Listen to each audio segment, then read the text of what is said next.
Just want to quickly shout out all of our partners and thank them so much for the support. Really does mean a lot to us and help us with our growth. Enhanced CBD, performance box supplements, Fortis Fightwear, Boho Jewellery, Core Hand Wraps, and Good to Go Recovery. We really do appreciate all the support you've given us over the past year and a bit. We'll have links to all of them in the episode description, and there'll be the codes to them all in there as well.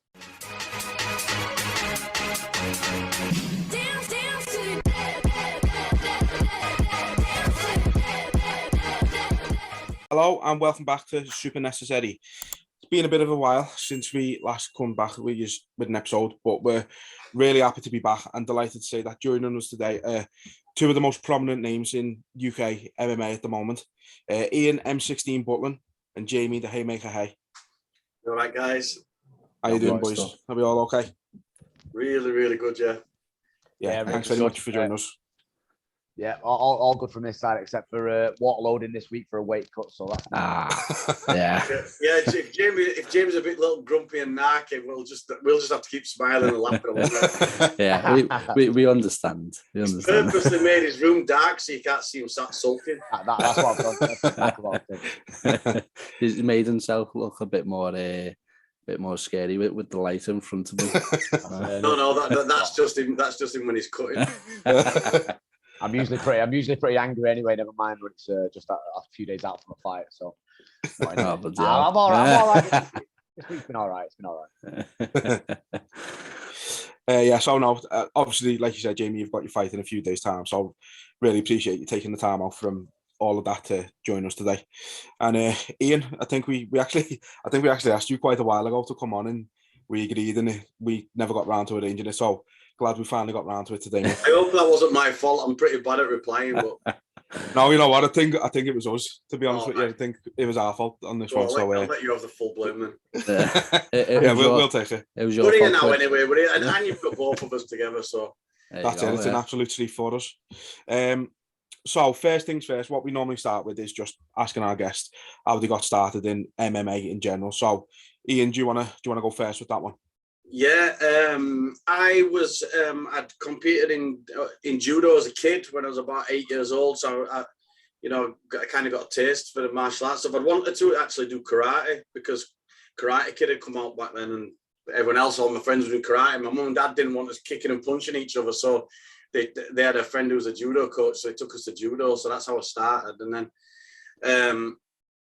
I moved on to I did Thai boxing with Rama Thai Boxing Club under Steve Haitley, and then started my amateur boxing career under a guy called Ian Midwood and his foster dad Keith Tate, who was one of the greatest coaches around here. Like a lot of the pros went on from his amateur gym, so it's it was a big name. So I ended up, I boxed for England, like I boxed in Cyprus and the Seychelles, represented England, and really enjoyed the amateur boxing and stuff. But around 1999, I met a guy called Les Allen. Les Allen had been training over at, he was first over at the Lions Den. So he passed the Lions Den tryout. I think he's one of the only UK guys to do that. I don't know if you guys know the old Lions Den tryout, but it was quite famous back in the day, like for being really brutal. And he ended up then training with Ken Shamrock, and then he trained with Shamrock 2000, which was Frank's when they sort of split off. So I think his actual fight in America was under what would have been titled Shamrock 2000. He then moved over to Pancras in Japan and fought. He was one of the first English guys to fight in Pancras in Japan. That was in '99. And then he came back, and it just happened that when I was looking around, I'd actually read it. I got a Ken Shamrock book. And so then when I go on Google and I'm looking for, like, is there any way you can train this kind of stuff? Because obviously I've done judo, I've done Thai boxing, I've done boxing, and I thought this is brilliant. You know, we've seen it was UFC 2 that came out actually before UFC 1. So we've seen UFC 2, we got it on VHS and stuff. And so I'm looking into this. I bought the Ken Shamrock book, and then, like, what are the chances that you find SFUK forum and a guy who's just been interviewed by Carl Fisher, who's trained with Ken and Frank Shamrock? Like, it just seemed like, how can that be true in Halifax? Do you know what I mean? And I still think, like, to this day, like, Les is one of the best kept secrets in UK MMA. I mean, the guy fought in America and Japan before anyone in the country really even knew you know, what MMA. Well, it wasn't even called MMA then. So I started training around that time. So end of '99, start of 2000, and his style was like basically what he got from the, you know, from the training with Ken and Frank over in America, and then the training that he did at Pancras Lab in Tokyo. So there was a very good mix that you could sort of describe as like the sort of Japanese shoot fighting kind of style. Very different to anything that, you know, that you'd see as what was the early BJJ that was around at that time. So I trained with Les for a couple of years, and it was brutal. You know, like there's no denying the fact that like people talk about training Vale-Tudo these days, that they've absolutely got no clue. You know, the only guys I know that sort of went through that was, you know, guys like Andy Cooper back in the day, Spenner,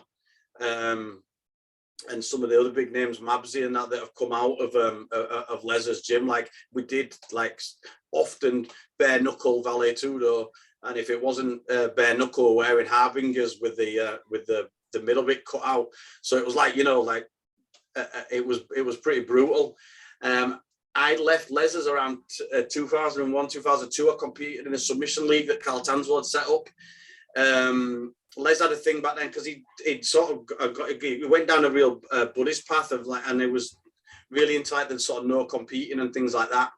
So basically, I was really keen to compete. I'd been competing as an amateur boxer, and I wanted to compete. And I think there's a conflict of our ideas of where either of us wanted to go. He wanted to go on this, you know, a bit more of a spiritual journey, and I wanted to compete and stuff. And I think that maybe led to a bit of the split.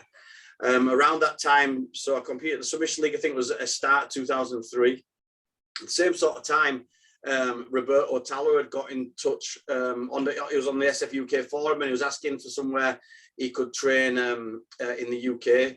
He was 3 times world champion, Brazilian Jiu-Jitsu, and black belt silver medalist. You know, beating guys like Shaolin and, you know, like very good high level.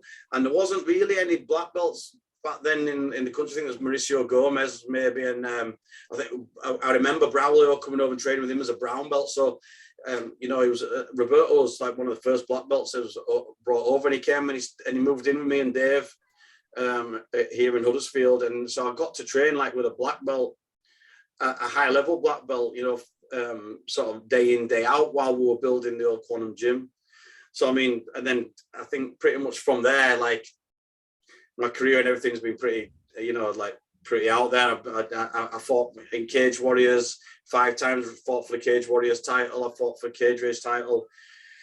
King of the Cage UK, unfortunately, the fight with Charles Bennett, he didn't get through customs. So I trained really hard for that fight, and it fell through. And that caused me a lot of issues where I just sort of lost motivation really in the sport and stuff. And I think after that, I didn't really perform to the best of my ability. The fights in M1, I think I'd grown too big to cut to lightweight, and I didn't perform to my best. And then I've kind of just worked into like the coaching. Firstly, I was coaching M16 MMA and Team Quantum, just because of arguments with my brother where I split from Quantum a few times. But I mean, that still goes on like on a daily basis with my twin brother. That's the thing with twins. But then when I've worked with Jamie recently, like so the last sort of 5-6 years, me and Jamie obviously were commentating together, and then we started training together, and we've really pushed like the Rio Grappling Club, which Roberto had always wanted me from back in 2003. He'd wanted me to push the Rio Grappling Club England as a, you know, as a brand and as a team. I took him up to meet Paul McVeigh and Gaz and James Doolin and the guys up there. We all got our blue belts back in 2003 at the same time, and I just went sort of like down the no-gi route, and I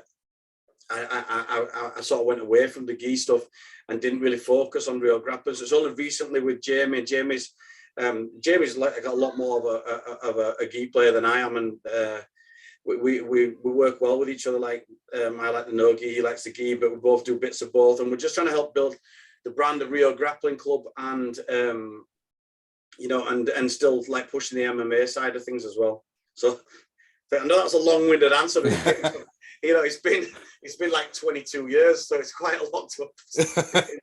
That's it. You've got so much experience. suppose it's hard to just put it into one sentence, isn't it? Yeah. I think if anyone didn't know, they do now. You know what I mean? And you mentioned Rio Grappling there. Have you recently started Rio Grappling in Manchester as well? Is that like a new thing? So that's my gym. So I had a gym beforehand. Me and him working together at that point anyway. And we decided to just fully transition over. And I went under Roberto Watala myself then, who's a fantastic coach and one of the best guys I've probably done the mats with. Just knowledge, ability, just everything. I think 4-time world champion or 3-time world champion, 50-degree black belt. So we're very, very lucky to have him. And that's obviously through the connection of what Ian's had for many years.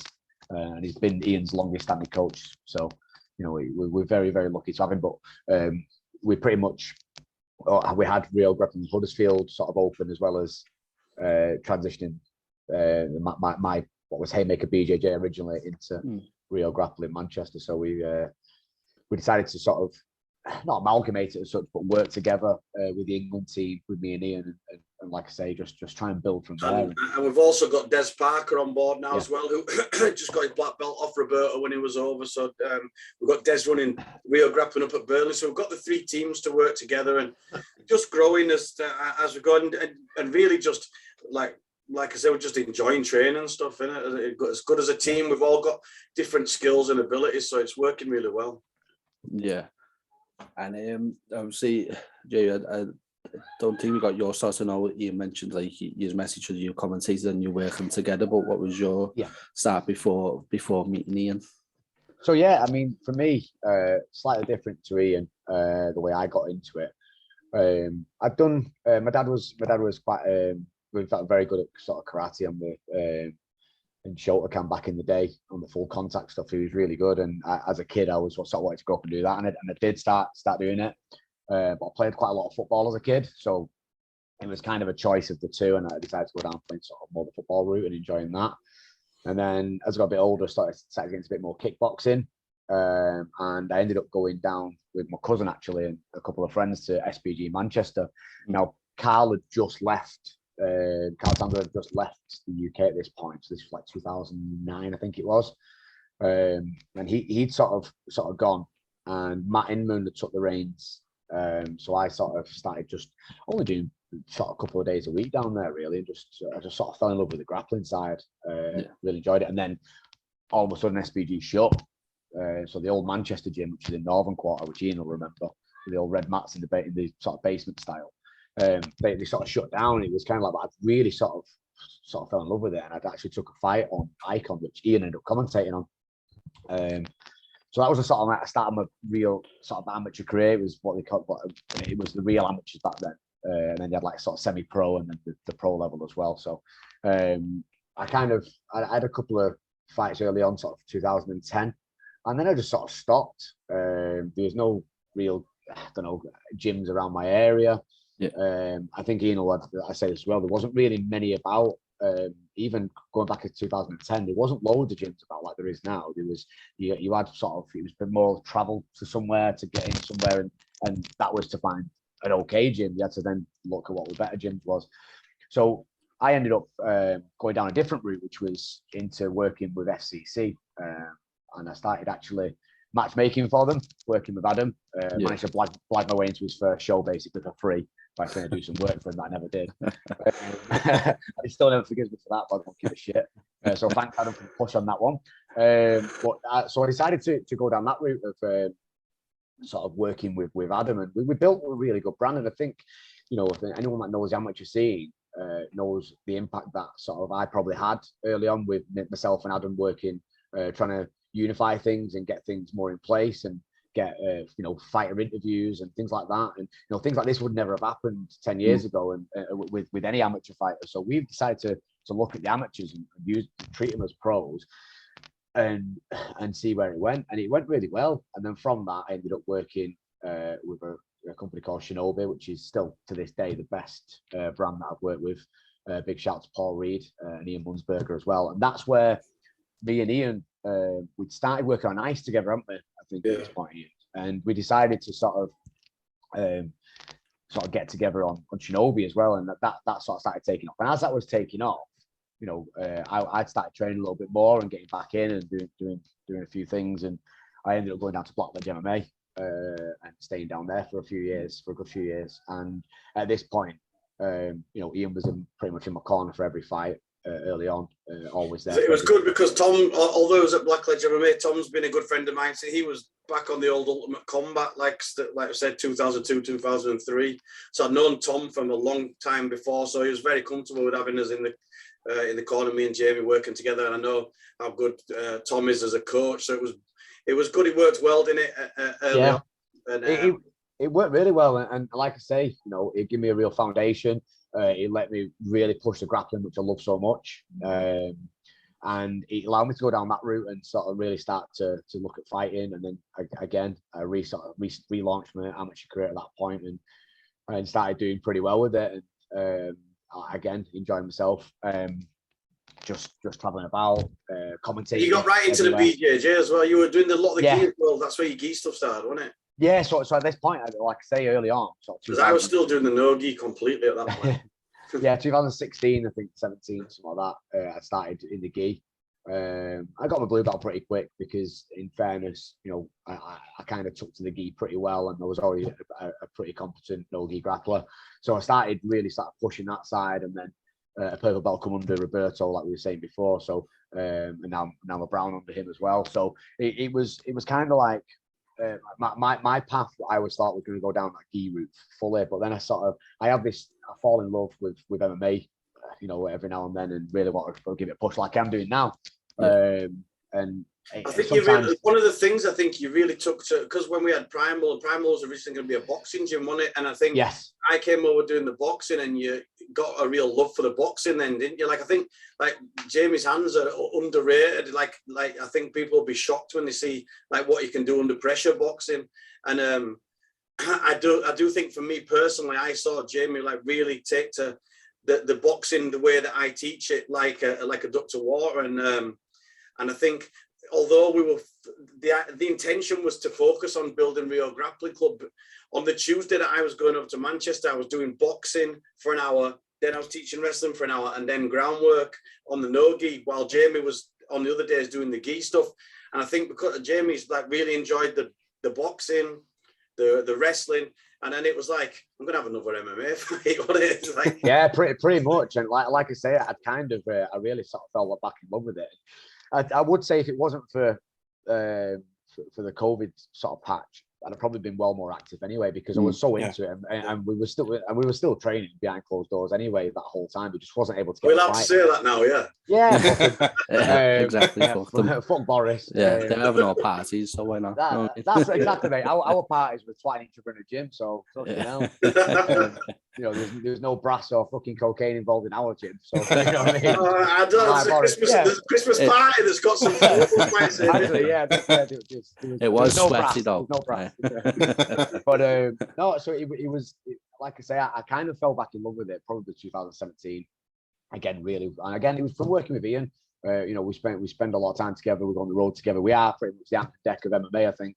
And we always have been.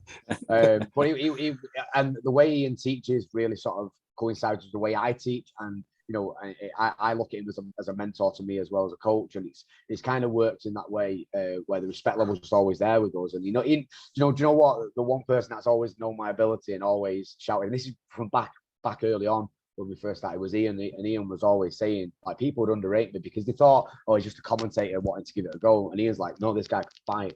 Yeah. Nobody got it until they seen me fight, and then I still don't think that anyone's seen like the real ability Jamie's got. I mean, I know you're probably going to come on to any questions, so I don't want to be jumping ahead. But like we're talking about the fight with Lee Hammond at Bellator. Like I know John very well, and Dave Roach. So I know the coaching team, and I know like how well Lee Hammond had been spoken about. And it might have looked like a stupid fight to take late notice for Jamie, but I know Jamie's ability, and it's more a testament to how good Lee Hammond is than the fact that Jamie wasn't ready, because that was. Again, I think Jamie showed some real good stuff in what was a real, Jamie was definitely stepping in as an underdog against someone who I think is going to be a future star. Yeah, definitely. I mean, you mentioned Shinobi as well. Sorry to just jump in there. You mentioned Shinobi. were they the first shows where you started commentating together, were they? No, so we'd done a couple of we shows. had done ice, haven't we? We did. We done, yeah. So we'd done that. We'd done ice together. So Ian, the first time Ian did ice, he'd just flown back from M1. And you'd been commentating it with M1. And basically, we'll be very, very truthful about this. Me and Ian's first commentary jobs was getting absolutely shit-faced and talking about fights, right? But we happened to do it really well. Both getting shit-faced. The thing was talking about the fights. So. I've got to say, like in my first, like I've been 4 years sober now, but I was an enthusiastic drinker, and especially with like what you got to think is like, you know, when you fly to Russia and the after show parties in Russia involve a lot of vodka drinking, and you know, we enjoyed the parties. So I'd flown back from it was either Moscow or St. Petersburg, landed with my voice sort of going because I'd been working a big show. I think, like, you know, most of the shows over there are sort of 12,000 people. You lose your voice. So me and Ian Freeman will be doing that, and then partying afterwards, which, you know, you've all woke up with your voice gone, right? You're just from partying, so let alone the commentary, then the party, and then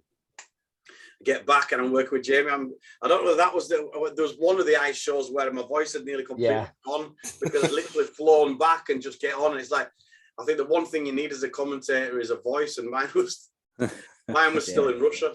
I remember that pretty well, actually. So yeah, that was a bit later on. That wasn't the first time we'd worked together, but yeah, that was one of the times, which is funny. But we basically, we like I say, for the first few shows, we'd literally Ian would always have the intention of driving to the show and driving home straight afterwards and not drinking. And every time he'd look at me and be like, "You having a beer?" And I'm like, "Yeah, I'm having a beer. Are you having a beer?" "Yeah." And then 10 beers later, we're both shit-faced talking about fights. Well, like I say, we managed to do it really well, even shit-faced. So it was great. And we always had a laugh doing it. And we still do to this day. We don't get drunk now doing it. But we're just more professional now. Yeah, we do a proper job of it now. But back then, the one thing we did with Shinobi was, Ice was, you know, Carl Prince used to do a fantastic job of matching on there, so he always had great fights. But the Shinobi show was like, it was kind of like, I think John Kavanagh called it the UFC for amateurs when we interviewed him on there, because it was just obviously the way they set it out in the Olympia. I know this show's there now, but it was the way they did it. It was everything they did from even because Paul used his Rygor Mercedes, picked up the fighters from the airports. It's like, it was all the little bits around the back scenes and stuff, you know, and obviously having the best commentators, that kind of thing. Yeah, that's what they wanted to do, though. They wanted to make it the best show, and you know, money was sort of thrown into it by them, and thank God it worked for us, because you know, me and Ian obviously got to showcase what we could do, because the fighters on there, again, Carl's show with Ice was amazing with the fights. The Shinobi shows were probably some of the best match shows I've ever been to in my life. So even as a spectator, I'd love to go and watched it, but I was lucky to from day one be involved with that. And even when it became Cage Warriors Academy, we continued with the same guys. But just the way they set it up and some of the fights on there, you know, Jordan Barton's now doing big things over in Bellator. Manny Akpan, that was a great fight. You know, Manny Akpan was a champion on there. He then fought Jordan Barton, but there was Sheldon Reed front kick knockout, wasn't there, which was against Calceas, and that was, I mean, me and Ian went viral with that with the MMA hour, didn't we? Think it was. It was Baz Rutten talking about it, wasn't it? So it was quite surreal. Basically, when I say went viral, we were just basically screaming and shouting. It was that good to watch. But, I think I was like, "That's the best knockout I've ever seen." It was honestly like it was a front kick from nowhere that looked like it was going to put his head in the back of the building. Yeah, it was a beauty. It really was a beauty. And like I say, that Shinobi show was just phenomenal, wasn't it? Yeah, really good. I think Shinobi was always fun. You know, we've done a lot of good shows. I think, like, I've got to say the Shinobi times were really good, weren't they? Yeah, definitely. Again, though, even like you say, so, you know, he'd always get me and Ian in a hotel room, you know, and we could stay over the night before. We could, you know, everything like that, everything that you'd get in the bigger promotions, he did for all the guys, and he'd fly people in from Norway, Iceland, wherever he'd fly. And this was amateurs. This wasn't, he wasn't flying pros, and he was flying, you know, I remember when he brought all the Is it Mona? Yeah. Oh, no, yeah. On Mona guys, and he was the first one to do it. No one else did that. Paul Reed was the one was like, we're bringing these guys in. We brought again the Cavernous guys, all the SPG guys. They were struggling getting fights in Ireland, as you can imagine. With at the time, Conor was exploding and becoming a big thing, and he was able to bring these guys over. Again, these amateur guys, and then it turned to the pro guys. So just the way they set the show up and everything about it, and I still, there's some great shows out there now, but I still don't think anyone's done it like Paul Reed did. Yeah, especially at the time as well. I think there wasn't many shows going around at the time. Now you've got so many different promotions putting shows on, but at the time I went to, I think I was a Shinobi War 4. And I think I actually spoke to you two in the cage, funny enough, on the night, because I was there I was doing the project for uni, and on MMA, so we went to that, and but now the setup of it was like, especially for the time, was phenomenal. It was, you wouldn't have thought it was like an amateur show. It looked absolutely top draw. So it was brilliant. So we also did a Eagle Fighting Championship, which was fun in a different way, wasn't it? Like, for a big show, like working on a show like as big as Eagle for sort of 5-6 hours, and working with the team and everything like that. I think that was also a good one that stands out for me as pretty memorable. Some amazing fights, doing like 5-minute round title fights from like the top, some of the top fighters. Again, for ones we've done together, it's up there with like the stuff that I've done with M1 and MMA series. Yeah, and we back each other always. Obviously, we have our own separate things, and Ian works a lot with Ian Freeman out in Russia. And then I think there was a time when Ian couldn't travel for FEN, again, another massive brand in Poland, and managed to put them on to me. And I went out to Poland, commentated on my own, did a good job of it. But I was off the back of, obviously, us just working together, and we're always trying to find each other work wherever we can. If we can get it together, fantastic. But if one of us can't make a show, the other one's put in there straight away, and we'll try and back each other with that. And unfortunately, not all the time we get to work together these days. With commentators, it's been pretty tough, and it really, because I've got this deal now with MMA series, which is like M1's new brand, is the MMA series, the MMA-TV, and working through Clash TV in America with them as well. I'm pretty much every weekend or every other weekend I'm working live. Like we've got the 50th event tomorrow. I'm live on Clash TV, and that's 50 events since lockdown started. So you can imagine that they've been pretty active. Yeah. And so I've been doing non-stop events. I was supposed to be in Korea in January 2020. I had an M1 event in Korea, and obviously that wasn't going to happen. So before there was even a lockdown over here or anything, my work had pretty much stopped. I was then meant to be in China in the February. Obviously, there was no way anyone was going to China, and then by March the country's in lockdown. So I'd sort of 2020 early on, like in the January, I'm thinking, what am I going to do? Like my main sort of a bit of work on a weekend extras, like sort of like my income and stuff is coming from M1. So I quickly set up a studio at home so that I could do things remotely, because I knew the shows were carrying on, and the shows were carrying on in Belarus. And they got in touch with me and asked me if I'd be interested in doing all these shows, which was, like I said, the new brand with MMA series. So it timed really nicely, actually. So, like it was good. And then I don't know if you've seen that me and Jamie have been. We just done the MMA on Cage TV show, which is we've linked in now with the Clash TV job. And we'd done a deal, so Adam Scherfight managed to get us like a TV channel. And so that was, again, was it January we filmed that one, Jamie? Wasn't it January 20? And January 20, yeah. Basically, we just started, and it's like that. With that MMA on Cage TV show, it's like we've started like 3 times now, because just things that have gone wrong, and the lockdown hit just as we got a TV deal. So that was frustrating. Yeah, I can imagine. I'm waterloading, guys, so I'm going to have to go for a quick pee. So I don't know if you've ever done it before. Ian knows all about it. You pee every 10 minutes. So we'll be back in 2 minutes, guys. No problem. No, You've done well.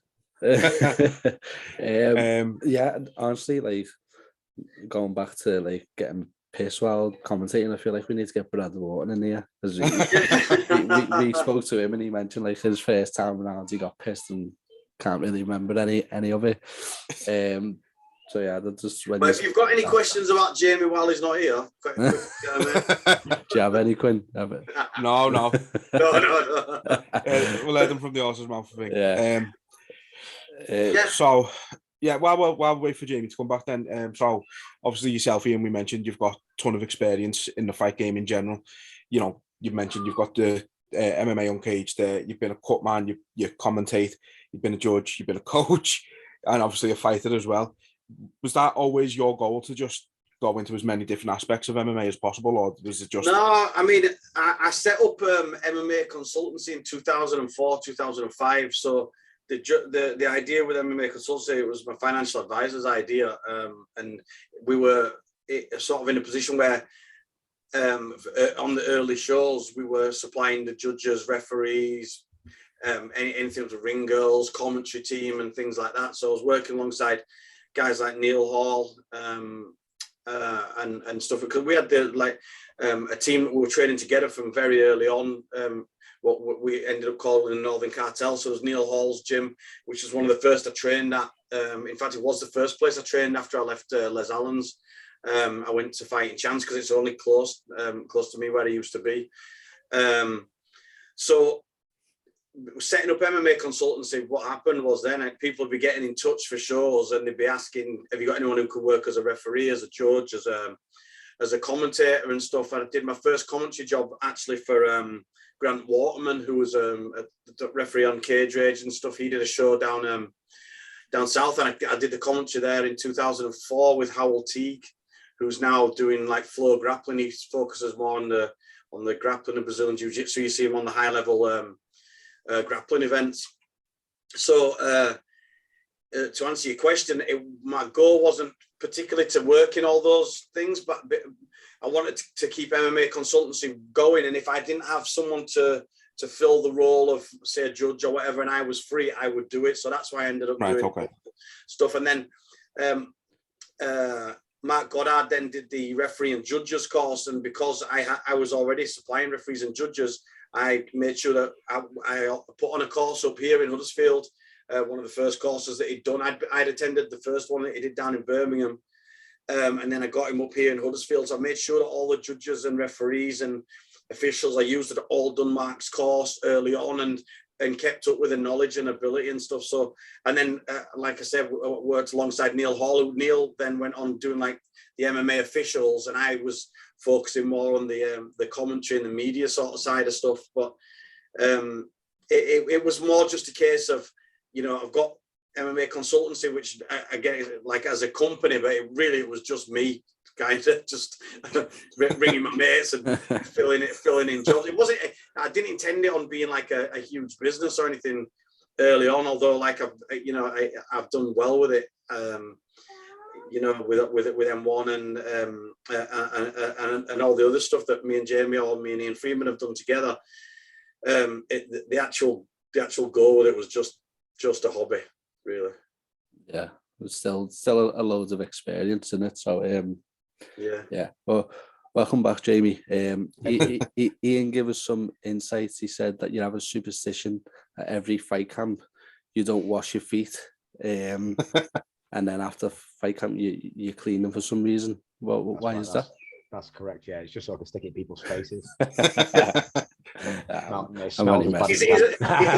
His opponent will find out the reason on Sunday. Yeah, absolutely. Yeah, the knockout won't be from the kick; it'll be from the smack. Yeah, exactly. And then something new. Ian didn't actually say it, so thank you for that. Yeah, so let's go to Jamie. Obviously, as you mentioned earlier, your last fight was on Bellator. And obviously didn't get the win, but it must have been like a great experience for you. Do you think being on the show in front of a huge crowd gives you an advantage in future fights? You know, you're not going to deal with as much nerves and that. Yeah, well, I don't know if it will, because that fight we took, because we got offered it 6 weeks out, and we knew the dangers with it, but we also knew the reward with it. and we decided to. I mean, it didn't take long to say yes, did it, Ian? Really, it was pretty much Ian. We got this opportunity for a Bellator. Yeah, sound. Let's have it. and I was just ready for a fight, and I didn't go in the fight thinking I'd lose. I thought I'd go in and beat him. I really did. He was just better than I thought he'd be. We had a game plan, and obviously Jamie was in there, so he could tell you from where he was. But very early on, like I said, Jamie's boxing's underrated, and it was a case of trying to get in against him. And Lee Hammond is a very rangy fighter, and like John joked to me afterwards, he was saying like he's the opposite of me. Like John's had this ongoing joke with me for 20 years that I've known him, that I can't actually box, and that I just told everyone I could box at a triangle, and then and so like he's saying Lee Hammond's the opposite. He says like Lee Hammond is a really good grappler, and everyone knows he's a good grappler. He says, but his striking is actually like a very, very good striker. And like we'd watched his first pro fight, so I had an idea of, I could tell he was sharp, could tell he had long range kicks and stuff. But in that fight, Jamie got caught with the long straight shots early on, and they were good, decent shots, and it like sort of put Jamie. Changed my plan. Yeah. It changed your game plan. So you had to change on the fly, didn't you? And the game plan wasn't to get in and wrestle and get that single leg, but you did it with your head pretty shook, because like from Kay's side and from where I was, you could see how solid them two shots that Lee Hammond hit him with early on were sharp shots. They were very good. They were indeed, and like you say, so the game plan going into that fight, to talk about it now. I respect Lee as a fighter anyway, and I know his ground game's very, very good. It's the first time I've gone into a fight where I've gone, this guy's ground game is probably as good as mine, and that not, or if not better, I just don't know. I knew he was good. I knew he was excellent on the ground. So I thought, right, and we worked quite a lot with his striking and closing the distance and whatnot. Didn't realize how big he would be, even though we knew his height. It was just the way he used his range. You can get taller guys that can't use the range very well. He could. And that sort of put us off. But then I went back to my closing the distance and back to what I've shown in probably other fights. I think there's a few more things I could have shown in that fight. Just didn't get a chance to really get started, or he nullified it pretty well, pretty quickly. I'd have liked to have gone. The other thing that we had as a game plan was for if Jamie was caught, because we did think there's going to be a high chance that Jamie was going to get underneath and it'd be underneath half guard, pressure against the fence. And the plan was to get into the legs and attack in for the heel hooks and things like that. And you could see that he was very prepared for that. He had his hips really far back. And again, that was something else that John mentioned. Like, obviously, you'd seen Jamie's fights and the leg attacks and stuff. And Lee Hammond, I think, said to you, didn't he, afterwards, like he was prepared. That was something that they were really prepared for. So the things that we were working on, they had a good fight camp. They've got a young up and coming star, and they had the game plan was perfect as well from their side. Yeah, it was, and I like I said earlier, I mean, the experience was amazing. Fighting on Bellator, one of the biggest shows in the world, was great. It was, flying out to another country, albeit only not far away, Ireland, but against a real hostile crowd. It was brilliant, and it honestly, tell you, I was nervous, because obviously you will get nervous for any fight, and anyone that tells you they're nervous for a fight, full of shit. Or probably a journeyman. But you do get like sort of nervous, because one, you're thinking, if I don't show my abilities, are people going, disappoint this person? I've kind of got over that now. That disappointing other people. I'm about.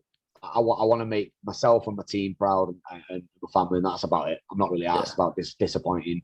Some people who fucking talk shit about me or whatever. I'm not at all, or think I'm this, that, the other. Not bothered about that. It's become more about thinking, I want to create my legacy, do my own thing. So being on Bellator was great, because it gave me that opportunity to go, do you know what? Let's go into a fight and see what we can do. And it didn't pull off on this one, but it has given me that edge. As soon as I got back, I was looking for fights straight away. Came out unscathed, really. So it was kind of like, right, let's get back in as soon as possible, and that's why we took the fight that I've got on Sunday. But that was again, we only want good opponents. We're not taking anyone that's. I'm not fighting any cans or buns moving forward at all, because it's just like, what's the point? What is it going to prove? you know, I'd rather go and get my ass kicked off someone good than go in and beat the shit out of 20 bums, you know, and that's what we're seeing at the minute. We're seeing too many people. I think it's for your first pro fight, if you get that cut and things like that, or you're trying a new way, I can understand. And also when we have had fights for you like change last minute and things, it's like sometimes it's unavoidable, but I just don't think for me, you know, like when I was fighting, there was no opportunity to fight. There were no journeymen around. Pretty much everybody was hungry, decent fighters, and nearly every fight on the card was a 50-50 fight. So, you know, and I still think that, you know, be sensible with who you're choosing, you know, but you've got to take risks, otherwise what's the point? And, you know, we're also in that position Jamie alluded to earlier, where we missed like 18 months to 2 years of Jamie's early pro career, when he's, you know, kind of late starting in a pro career. So we haven't got time to mess about. It's no point having any of these you know, it's not that he don't want a 10-1 record just for the sake of a 10-1 record. We want to get some good fights in there before he retires. Yeah, we had this. Jamini had this chat a couple of years ago when it's sort of first turn pro, and we'd said, I think my words to him was along the lines of, if I end my career at 10-0, I've probably not fought anyone. And that's just being truthful. I think, you know, I know my abilities. I know the guys I'll beat. I know the levels I'll get to. I'll get back to Bellator. That's my plan. Yeah. But I'm never going to be in the UFC. I'm not, you know, that we know. Very, you know, that's a massive doubt. But I'm in Bellator. I've fought in Bellator and I can get back there. That's an absolute, you know, goal for us now. That's not overlooking anyone that we're going to fight in the future. You know, I've got a couple of fights lined up now, because I just want to fight. I just want to get out there and show my skill set and show, you know, that I can fight, and actually I enjoy it as well. I do enjoy the some of the protocols of it. You know, I don't enjoy the cutting weight, but I enjoy the getting myself in shape or being in fight shape all the time and being ready, and I just enjoy that. And you know, likes getting photos done when he's cut. I do, yeah. I do like having photos done. Yeah, that's my favourite. Finding any excuse to take your shirt off and that. Yeah, try and find a photo of Jamie recently that's not from Bellator while he had abs. Well, I've just done a photo shoot from a sponsor today, Reprimo. Big shout out to Reprimo. I started lining that one up for you there, yeah. Jamie. You have done this before, haven't you? Yeah. So yeah, we obviously I did a photo shoot today for Reprimo, so we'll be seeing that pretty much everywhere for the next probably 6 weeks as well. What Jamie's telling you is a fighter and a model. That's official. So yeah. Sorry, Bellator fighter. Yeah. Is that why you like the grappling so much? So, you know, protect the face.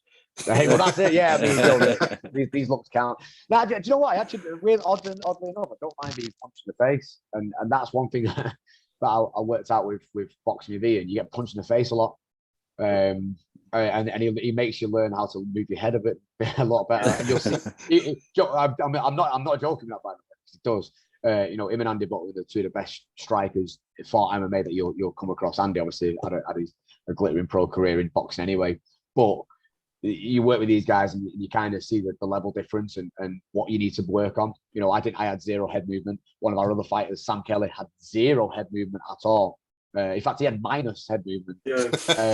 I'd say it's like it was a magnet, like his head would get pulled to the glove. Like, how the hell did he move into the shot? Do you know what I mean?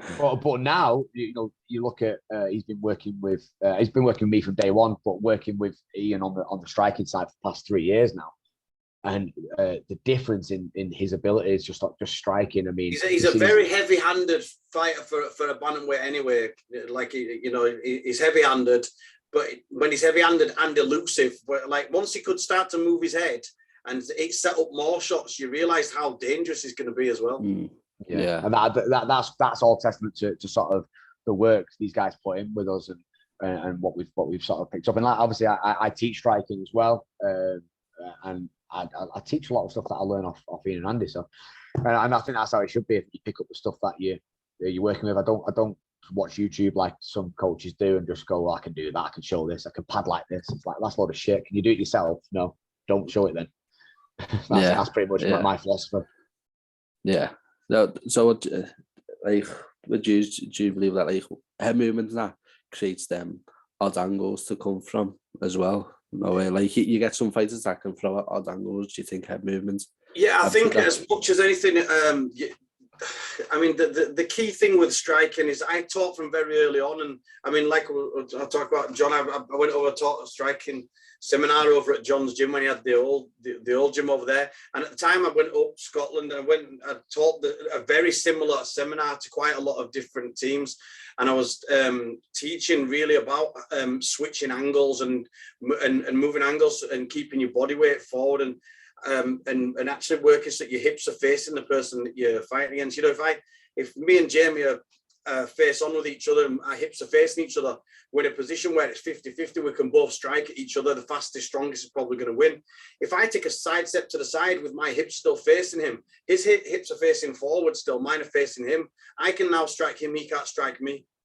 So I did a lot of work on this sort of stuff, and it's something that I focus a lot of my striking style around, and not just for striking, to be honest, like whether I'm doing boxing, striking for MMA, or setting up takedowns for wrestling. I do very similar stuff where I'll switch an angle so my hips are facing the person, their hips are facing away from me, and then that gives you that split second where it stops the person being able to sprawl as fast because they're not in the right position. It stops the person being able to block, and so the way that I have built up the striking for MMA, or the footwork and stuff for MMA, is all about the switching of the angles and stuff, and keeping yourself so you're in a position where your body weight is ready to be distributed back at them, but theirs isn't ready to go where they need to be. Yeah. I hope that makes sense. It's a lot easier to demonstrate than it is. I mean, I can vouch for, like I say, the way Ian's taught me with it is my head movement. Like I say, it wasn't too bad. I could move. And I'd move out the way because I'd back up from shots a lot. So I'd be like I'd try and get out of range, where, you know, the way they teach it and the way they show it is actually get in range. So, you know, go past the shot rather than coming away from the shot. So yeah, and they'll show, like, if you get double jabbed, someone puts a double jab on you, you can go backwards, but the second jab's going to catch you flush. Where when they put the first jab in, if you go past it or to the side of it and create that angle. It's pointless being elusive without being able to counter back. And my thing that I say to the guys all the time, and Jamie will tell you, is I constantly tell the guys, like, when you make someone miss, you've earned the right to land your counter. Don't earn the right to land a counter and don't take the opportunity. You know that. Yeah. And so the majority of, like, what I'm teaching, whether that's avoiding their strike and landing your own strike back, or whether it's avoiding their strike so you can then close distance for a double leg, single leg, back take, whatever, you know, whatever it is, if you earn the right to do it, you do it. There's nothing that I find more frustrating watching in actual fights. It's all right in the gym, you know, moving around and showing how elusive you are and you know, dancing around. You know, we can all do that in the gym and stuff, but in a fight, it's doing nothing. Like, if you make someone miss, you should be punishing them straight after. Yeah, definitely. It looks good, but obviously you're not doing much with it, I guess, are you? No. So the next one then's for both of you. So we're a fan of nicknames on here. So let's talk about your nicknames. You got M16 and Haymaker. So how did they originate?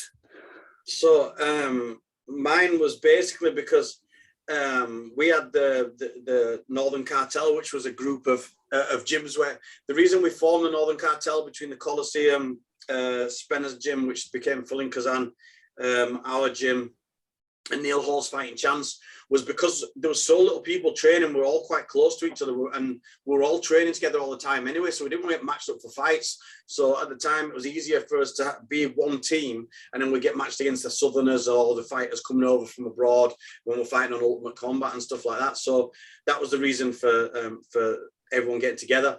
Everyone started getting kind of like nicknames because Stapes had joined the team then.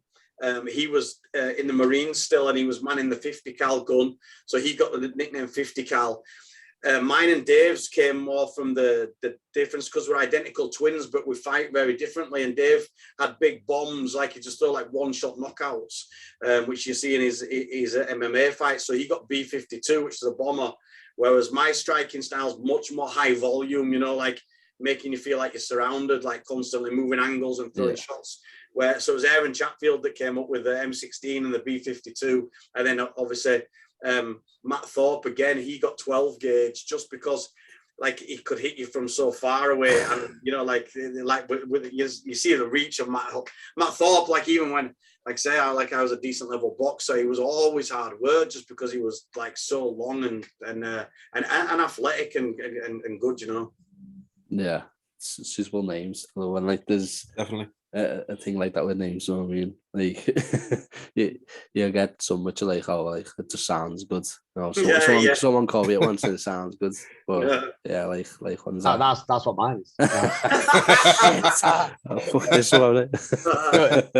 So mine was a bit different. So my brother always grew up, my older brother. He used to do like a lot of karate and stuff like that. And he was pretty good, to be fair. And he kind of got the nickname off all his mates in school as the Haymaker. Now, when I grew up, I was quite an aggressive kid. I mean, Ian knows me pretty well, and I have a fiery temper, probably similar to Ian's. Not quite as bad, but up there though. We're both a nightmare in the car together if it kicks off anyway, put it that way. But yeah, so it was actually more of to start with when as a kid, I was just quite aggressive, and he just started calling me Little Haymaker. That was pretty much it. Sort of come from there, and he just sort of stepped up, and then it became quite ironic because when I started MMA, I was just grappling people, so it was it kind of stuck because it was funny. It was like, because I wasn't really throwing any punches at people, it was more the grappling, and it was like, and we just sort of stuck with it, and now I can strike. So I'll learn. I might earn the name again this Sunday. Yeah, start to take bit more suitable again, now. Yeah, that's it. Brilliant. Yeah, that's great. So Ian, you mentioned earlier you fought on Cage Warriors at some point in your career. How impressed have you been with the growth of Cage Warriors over the last few years, especially with how big it is now and all the fighters they're getting over into the UFC and Bellator and things like that? Yeah, well, I mean, Cage Warriors was always Ultimate Combat was the first one that everybody wanted to try and get on. That was like sort of 2003. Then Dougie Truman came along and set up Cage Warriors. Cage Warriors, I think at the time, and one of the big things was Dougie started paying everyone 250 quid. Now, I know it doesn't sound a lot, but at the time that was brilliant, you know, because it was costing us loads of money to fight, you know, like we had to travel around and everything. So, you know, Dougie changed things then. It was like a minimum, anyone fighting Cage Warriors got at least 250 quid.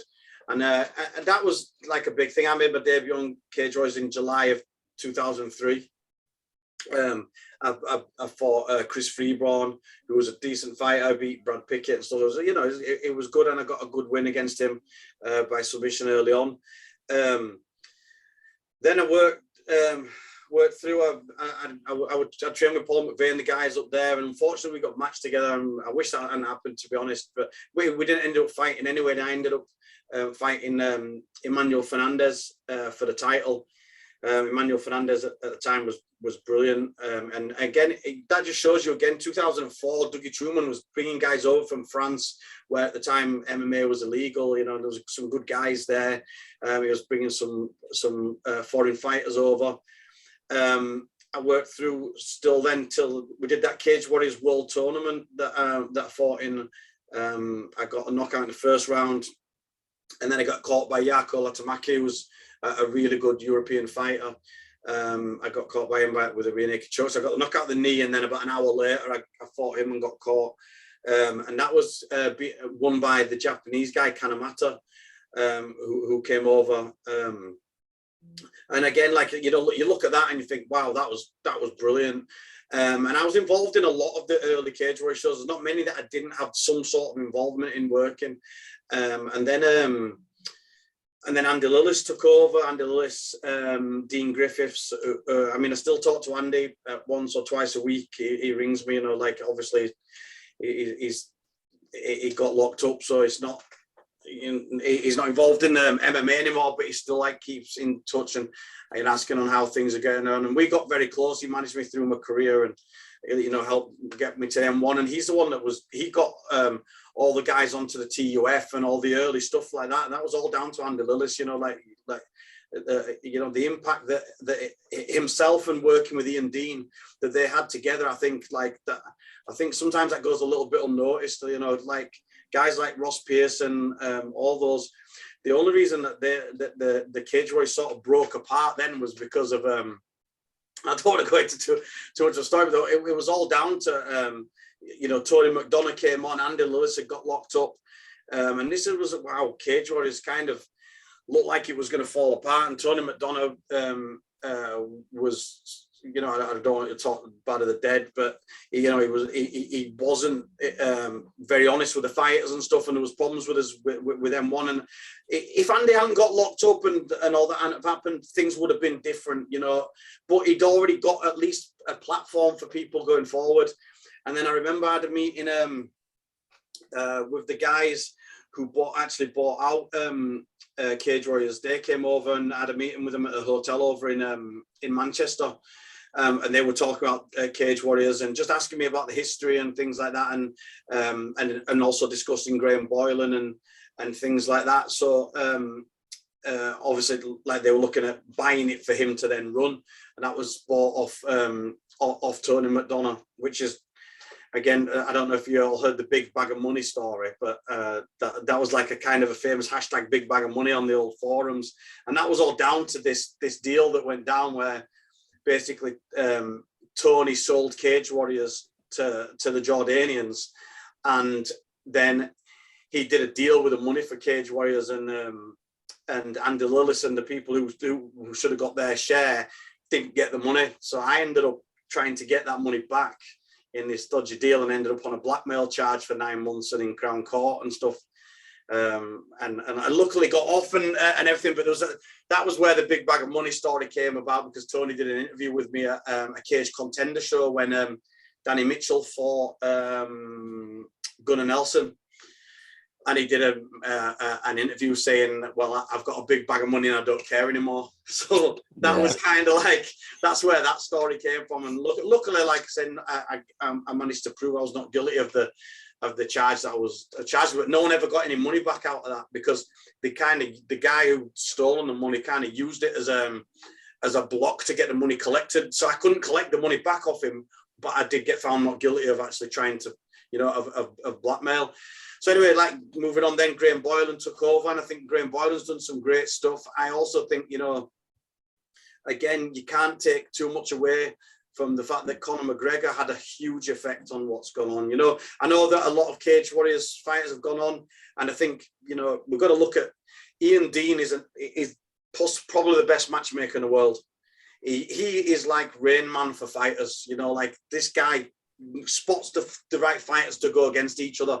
And that's why Cage Warriors has done so well and had so many fighters that have gone on to UFC, I believe, because he's so good at picking the right fighters and how to build the fighters and things like that. So I think, like, if you look at it, I think Andy Lillis had a huge effect with the early getting the fighters into TUF and stuff like that. Obviously, when he went to jail, it sort of started to fall apart. Luckily, the Jordanians came in, bought it out. Graham Boylan took over. Ian Dean carried on the matchmaking, and things went from strength to strength, where it could have really fallen apart. And I think it's good that for me, especially, like I said, I was involved in a lot of the early Cage Warriors shows, and for me, it's like holds a special place in my heart. It's nice the fact that I've had 5 fights on what I still believe is one of the best shows in Europe. Yeah. I mean, one thing I've got to say is your retention for information is brilliant. Like, and I forget things like 10 seconds after. Like, me partner said to me the other day, "Oh, go grab me water for me." I come back in, she's like, "Did you get it?" Get what? Just, me retention's terrible. I went for a brain scan about 2-3 years ago because I was feeling like I couldn't remember things, like I had blanks in my memory. And I went and had the brain scan and said there was nothing wrong with My brain had just been from like alcohol and abuse. And I do find that I've got like a blank patches for about a 4-year period, but I can remember everything from before and everything afterwards. So I've been sober 4 years now, and I've got a very clear head, but there is a very blank patch in the middle, which I remember some really fun times, but other than that, it's pretty hazy. See, you've got a reason there. I haven't got a reason. I'm just terrible. You know what I mean? So, Jamie, you obviously mentioned there you got your fight on BMF 2 in a few days' time. For those that might not be aware, what can we expect from BMF? You know, it's only its second show. How do you see that going in the future? What's the setup like with them? Yeah, you know, it's a great show. I know Steve Mayer really well. So if you think about Almighty, you know, the Almighty show, that was Steve originally. So what Steve set up there with Ray, that was a joint venture for many years, up until last 18 months or so. They sort of split parts, but that was originally Steve's show as well. So it's not like it's his first, you know, trip to the rodeo kind of thing. He knows exactly what he's doing. He knows how to get a crowd in. He knows how to get the fights on. What he has done is he's brought Connor Halliday in with him. So Connor's doing a really good job of the actual production side of it. So having to do with the filming, the fighter filming, the interviews. I mean, the stuff he's putting together is sort of UFC level. If you watch it, it's very, very good. And you know, he put a snippet together of me versus Gabani. That was done sort of last minute the other week, and the production was unbelievable, and the turnaround time was so quick as well. So you know, they're seeing that you need to kind of have that level at the amateur level. I think there's a lot of fights on the show. I think too many, but that does seem to be a thing at the minute with regional shows where you've got, you know, 25, 30 fights. I mean, a lot do drop out, as you know, but if they don't drop out, then you've got 30 fights. That's kind of the issue you've got, and you're dealing with 60 fighters. So I know he's got a kid show at the start, so that's the first like 6 to 8 fights are all kids, and then it's the main show. But it's going to be a long one, but it's going to be a good one. There's some fantastic fights on there. The way he's put it together, he's been very fair with the matching. He's got a tournament on there, so they're trying to bring back the tournament style for amateurs, which I really like. It's a good idea. A lot of complications in that, as we know, especially if someone gets injured on the night, which happens 9 times out of 10 on these, unfortunately. Especially at the pro level, as we know, we've seen on Cage Warriors, they used to do a brilliant tournament. However, it was quite a few times where the finalists didn't make it to the final because of it. I think Ian had one years ago with the X Fighter as well. Same thing, where there was, I think, 8 fighters started out, and I think only like one of the original ones got through to the final. They had to bring someone else. I can't remember how it works, but it tends to happen quite a lot with the tournament style. But they're going for it, and you know, they put a great production together. They're paying me well, so I'm happy to go on there and have a fight. But it also they're very easy to deal with, to be honest with you. As a me and Ian, you know, we're not bullshitters. They will come to us and ask us if we want to do something. This is any show, and we'll just say most of the time. And that's kind of the philosophy we've got as a fighting gym. And you know, we've kind of got I think Andy Butlin says it more than any of us, which is real men fight, and that's kind of how we look at it in our gym. It's just, you know what, we're here, we call ourselves fighters, so fight. It's pretty simple, but we've kind of got this relationship now with a few good regional shows. We've got a really good relationship with UKFC. They've got one of our other guys, Sam Kelly, on in a few weeks as well. Yeah. So I think it's just about building that relationship with the companies that you work with. But BMF seems to be doing you know, really good things, and the level of competition that's on there, I think we're going to see on Sunday is really good. And you know, to have me and Gabani on it, I think massively bolsters the card as well. I think if we're being honest, I think we've had. I was looking at the Insta the other week, and I think the video that they put out for me and him hit 5,000 views. I think the nearest that's about 500, sorry, something like that. So we've done all right with it, and there's clearly some eyes on us. Yeah. Definitely look forward to seeing how it turns out. You know, as I say, there's a lot of good fights on there. Like another one that stands out is Ryan McNally and Jack Bell. That'll be a crazy fight. Yeah, I think it's a belter. Yeah, I think McNally's got a lot of potential. Still early in his career, he's doing good, and He was unlucky on there last time. I know he ended up in the final against a replacement. Exactly what I was saying before, actually. That pretty much solidifies what I was saying. There was a replacement in the final, wasn't it? So it happens. Yeah, definitely. Yeah. So this one's for both of you then. So I want to talk about my own cage. First of all, what was the reason for setting up your own show? And secondly, how insightful is it? Like, also, although you're in the same sport as your guests and that, how insightful is it to hear other fighters' stories and experiences? So initially what happened was some friends of mine in Huddersfield have got about 8 or 9 magazines. One of them being M Martial Arts Illustrated, which is one of the original magazines I used to buy as a kid. Like Bob Sykes, it was like a legend, and he's from Huddersfield. He sort of started the freestyle karate movement. Then they also bought MMA Uncaged. So MMA Uncaged has sort of gone to nothing. So they bought the magazines as a package. So they like the main magazines they have down there, like the construction magazine and stuff. So they asked me to come on board as the editor of the MMA Uncaged. I'd already done a couple of like pilot shows and stuff I'd done with Aaron Chatfield and little bits, and me and Jamie had discussed like doing a panel show. So when Gavin Chris asked me to come on board with the MMA Uncaged, it made sense to work at Adam's share fight. Had Adam Robson, but his real name's Adam Share, isn't it? So Adam had suggested us using the studio at Preston, which is perfect. It's he's got students up there. He's got a great team. Like it just works seamlessly. It's really good.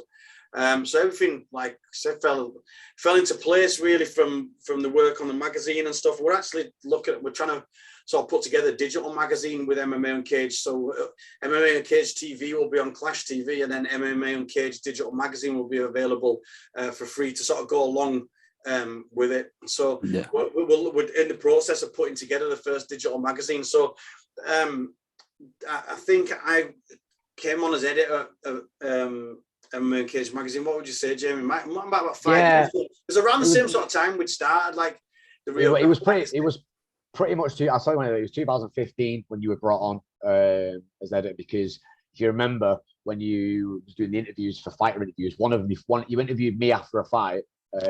After a knocked out Vince Irvin, and he had the mic with the Uncaged on it, which they asked you to use. That's right. So so that was when it was. It was 2015. Sorry, end of 2015. And then obviously that's when you started to do the magazine side.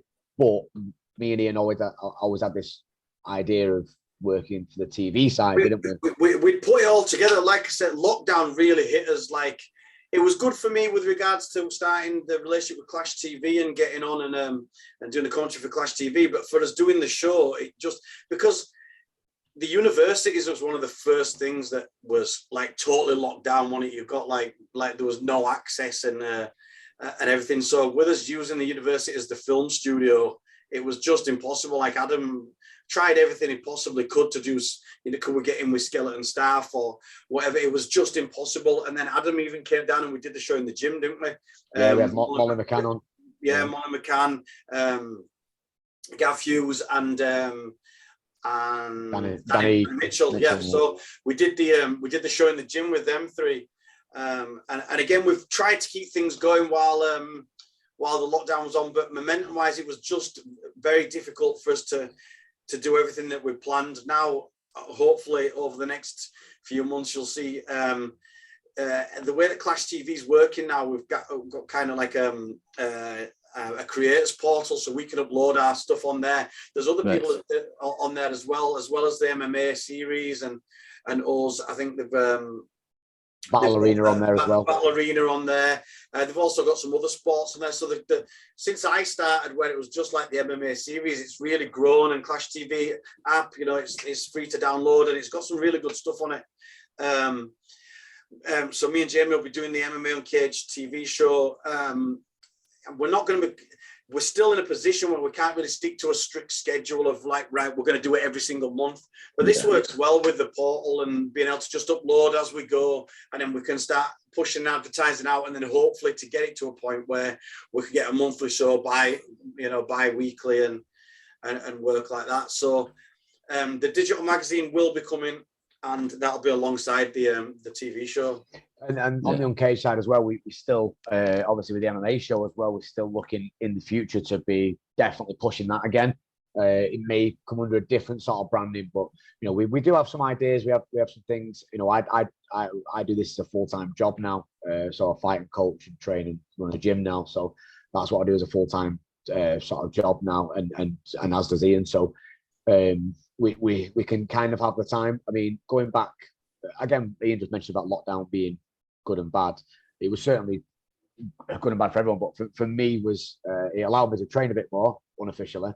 Well, actually, no, officially, I'm a professional fighter, so we were allowed to train, weren't we? That's it, yeah. So he allowed us to do that, but it also allowed me to really realize that, you know what, coaching is also something I absolutely love and want to go full into. And he kind of gave me that, I don't know, sound daft with it, but like the dream of sort of having my own gym and coaching and running something, it kind of made me really push towards that. Even though I had real grappling, I think at the time I was doing 2 nights a week. I think if you remember right, I was doing like the Monday night and the Friday night. And this let us go, do you know what? Let's really push this. And we both now offer training every single day in our gyms, and we have something that's 2 separate gyms as well as working together. So we kind of went down that line. But the Uncaged stuff, as much as it set us back a little bit, is kind of, and again, another setback this year was we started the show, then I got the Bellator offer. So that kind of then put us in a position where we didn't really have the filming times because I was training, and Ian had to be over and sorting things out with me, and we had to fly out for a week. You know, it was just the timings didn't really work for us. But we've got a few big things planned, haven't we, on this? Yeah, definitely. I think hopefully get a show. It'd be nice to have the digital magazine, the TV show, and then a fight show as well. And that's always been sort of the plan to be going. It's just that, like I said, things have got in the way. I think especially at the start of this year, we sort of planned to get a show each month done with a TV show, and then Jamie took the fight. Well, I got offered the fight on Bellator, which obviously we weren't going to say no to. I got the job with GFC, Georgian Fighting Championship, so that's out in Tbilisi. It's the guys that were M1 Georgia. So me and Ian Freeman are out there doing that every 2 months now as well. So, and I'm having to fit that around my schedule with MMA series. They're really good for, like being fairly flexible with the planning. But again, you see that it ends up leaving me with not very much space during sort of weekends and stuff. So me and Jamie are like really trying to balance everything together. Like everything we do, like all weekend and weekend is MMA, but there's quite a lot of different arms to it, and it's just getting it all organized into the right kind of order. Well, except for my modelling career and your film career as well, Ian. So let's not. Well, yeah. Sorry, there is 2 other bit elements to this, but that's not MMA related, so it's slightly different. Also, see that you can see it on Instagram. Also, Ian might have to give up his naps, mightn't he? Well, he won't do that. They'll film around it. Yeah, if something's going to give, it's not my naps. Make sure that's put into every single contract he signs. Need to get the naps in, that's it. So Ian, yourself then, would you ever have any other thoughts about competing again, even if it was just like a charity show or anything like that? Or I mean, I boxed in 2018, I think it was December 2018, and because I'd got out of shape and I've been partying a lot, and I ended up quitting drinking, and just to prove to myself really that I could get back in shape, I dropped the weight. I dropped like 3 stone, got myself back into fight shape, and had the fight. And then after that, I focused fully on grappling. So I was doing like pretty much no striking apart from the Tuesdays over at Jamie's when I was helping coach the team. I'd jump in and do rounds with everyone. And, I love sparring boxing anyway, so I will jump in if anyone ever asks me. But it's generally like my main focus is on grappling, more specifically no-gi grappling, but I do train the gi as well. Then I was training October, November last year. I was training, signed up for what's that? What's it called, Jamie? Oh yeah, it was, Naga, innit? Naga, So it's like yeah. a decent like a good no gi comp. I think they do some gi stuff as well, but it was I entered in for the no gi.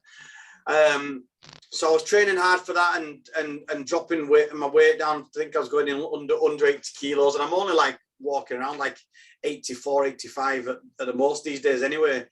But I don't know whether like just that cutting that extra little bit of weight or maybe just that I'm holding up, warming up properly, whatever. I don't know what it was, but I popped my knee and had the worst injury that I've had probably in all the time that I've done MMA. And I've torn my posterolateral meniscus and a secondary injury like to my LCL.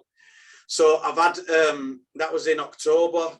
Then Naga got cancelled, something to do with Brexit and some issues there. So I wouldn't have actually been competing on it anyway, but I'd got the injury just preparing for that. And then I've had to wait. I've luckily got one of my students who's friends with a surgeon who's helped with the process of getting me through to have the MRI and everything. So I'm just waiting now for the results of the MRI. I'm grappling, like I'm getting in, I'm teaching the classes, I'm grappling. I've got a lot of pain in the knee with certain movements, but I'm just sort of moving around with the guys that are like under 70 kilos. So I'm not in a position where I can do any competition. I'd love to compete. Like I've competed since I was 8 years old in judo, boxing. So all through my life I've competed. So it's something that I definitely want to do again. And it's, you know, you kind of think, what's the point in training to fight if we're not going to test it, you know? So He'll compete again. Yeah, it's going to happen. I'll answer this. It really did. Like, honestly, like November, December, like I was like, I can't believe this, you know, like sitting at the side for the first time in a long time and having to try and coach from the sidelines is not a nice feeling for someone who's been so involved and like very active and stuff like that. So it was, you know, like I was kind of like on a bit of a low, like, and then it's been good because, like I said, Jamie got the offer for Bellator and it kind of gives a bit of a spark to it. Like, you know, let's get back in. And I've been doing so much like rehab stuff that I never would have normally done.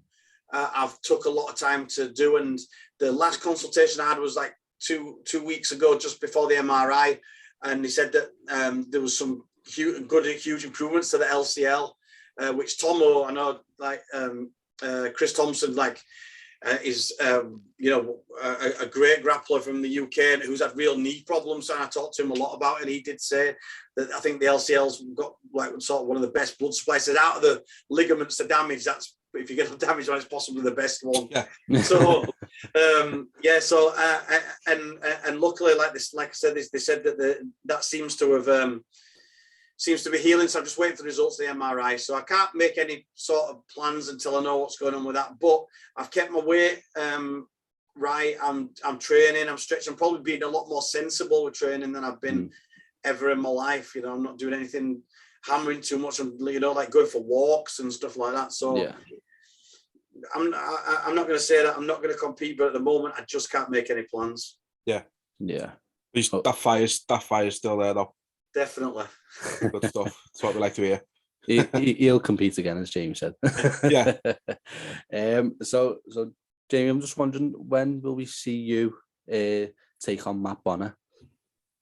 Matt Bonner? Yeah, in a meme off. You both love your memes. Oh, I'm better than Matt Bonner at memes. My memes are the best, mate. I listen, I'm the undisputed, undefeated champion in memes.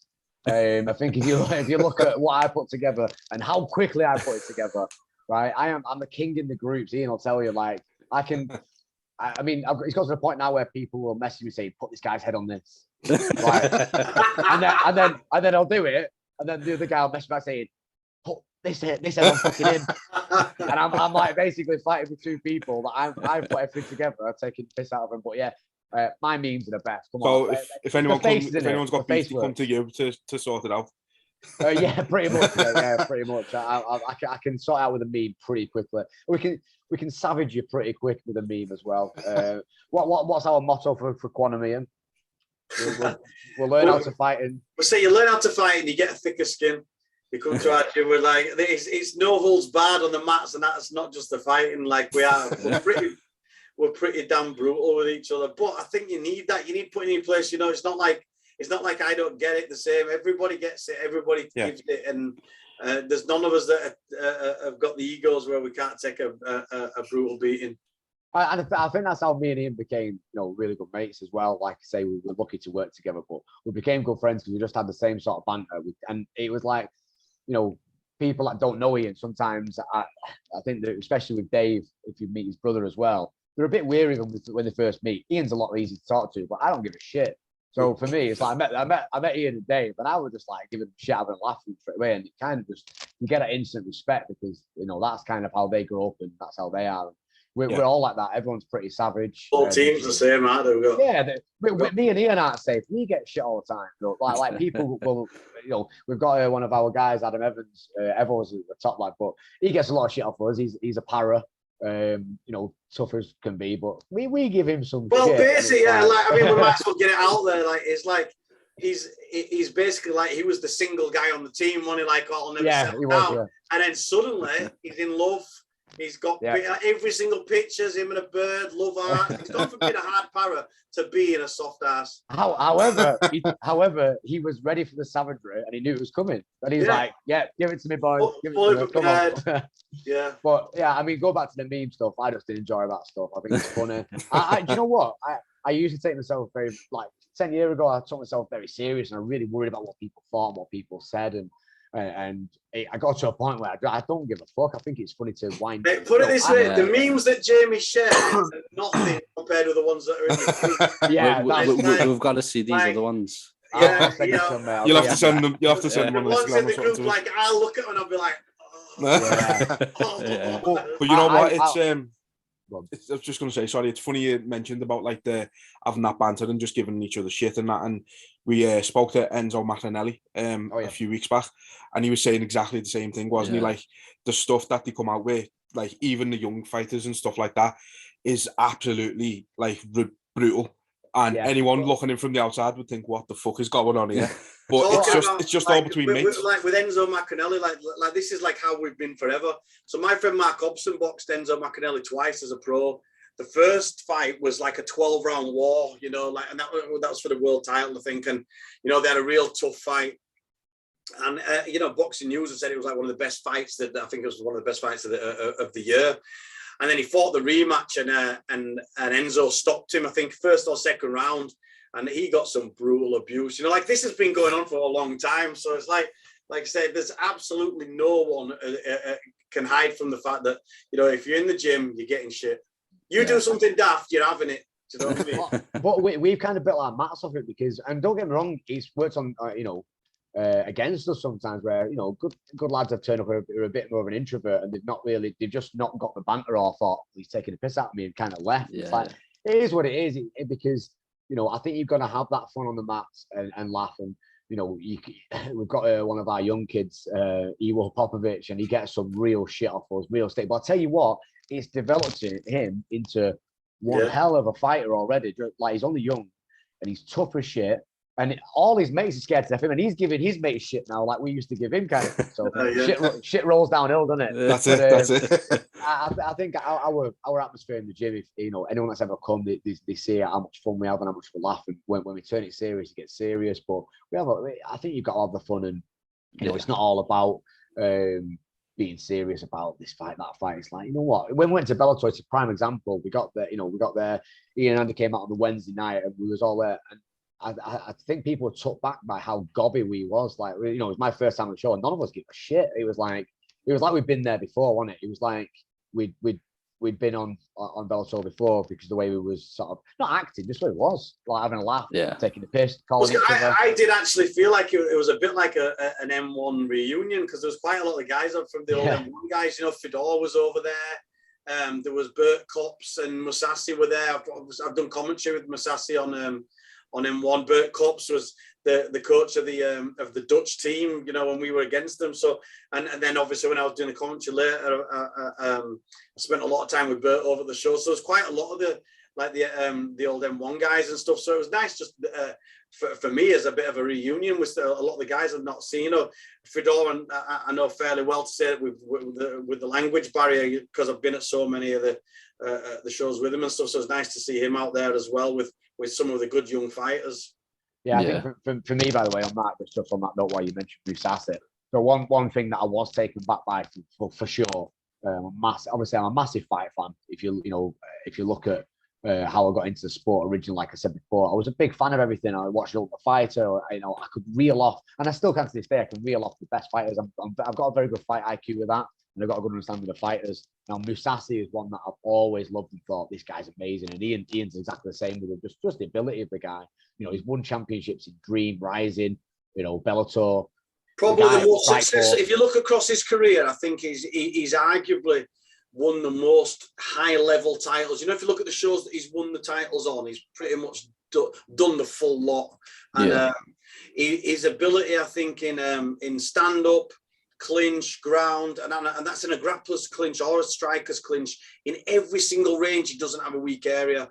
I was gutted with a fight with Lovato Jr., where I think he played the grappling game because he wanted to prove he could beat him at grappling, and he ended up with his back took for the full last round, and he lost on points.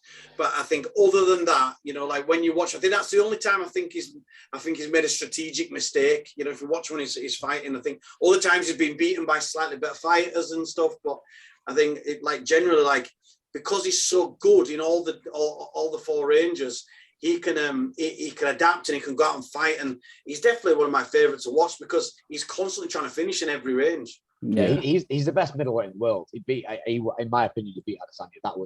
I'd throw that one out there. Adesanya's got better striking, but he puts everything together much better. That would be a terrible fight for Adesanya. Mousasi would be a horrible fight for him, just because of where's he going to put him that he's going to be in danger apart from the feet? If I remember, I think Mousasi left UFC. He just left. There was contractual disagreements. It wasn't because he'd lost. He was 4 on the bounce. Yeah, he won 4 on the bounce, and he left. Yeah. He left for money. So it kind of brings me to like say one of the sort of experience that I had over there, as well as seeing Paige Van Sant in the flesh and going out on the piss with her. That was fun. That was a lot. That was a lot of fun. Nothing you want to share there. So this was we was cutting weight, and Mousasi ended up in the sauna with me and him, we were just chatting away, and he was like just talking. I mean, I know he's a normal guy, really, but this is like the world champion. He's also an idol and stuff like that. He just sort of sat there and to have that experience, and to him to give me advice on stuff, fight advice and just life advice. He was funny. He was like, at one point he was checking if I'm sweating enough and stuff like that, and I'm like, this is the world champion who I've looked up to for so long, and it's like I'm sat with a mate now. And it was an experience. It was a special experience. So. I like I said, I'd seen him fight. We'd fought on M1 2009, and then 2010. I did me and Ian Freeman did a show in Kiev, and then we flew from Kiev to Helsinki. And Mousasi was in Helsinki, and he sat, and the three, me, Ian, and Mousasi did the commentary together, and that was a real good experience as well, because when you do the commentary with someone, you get to really see how they think about a fight. And it's one thing watching someone fight and thinking like, what was the game plan going in and things like that, but it's another thing hearing him break down how he reads a fight, and that was another interesting thing for me, I think. I think that's the beauty of the sport as well, the fact that you can meet someone, like you said, you consider them as idol, and then you just feel like he's your mate all of a sudden, know what I mean? And a few minutes.